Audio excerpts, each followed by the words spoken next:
ఇందిరాగాంధీ గారి కంటే ఒక శక్తి.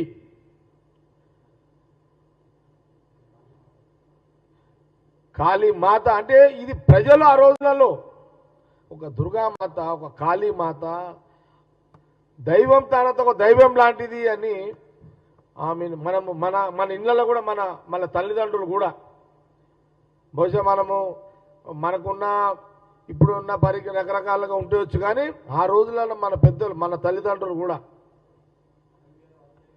అదే అటల్ బిహారీ వాజ్పేయి ఒక రాజకీయాలకు అతీతంగా పార్లమెంట్లో పొగిడిండు. ఇందిరాజీ ఒక దుర్గా మాత దిక్రీ హై అని చెప్పి ఆ రోజు అటల్ బిహారీ వాజ్పేయి గారు అన్నారు ఆ రోజున.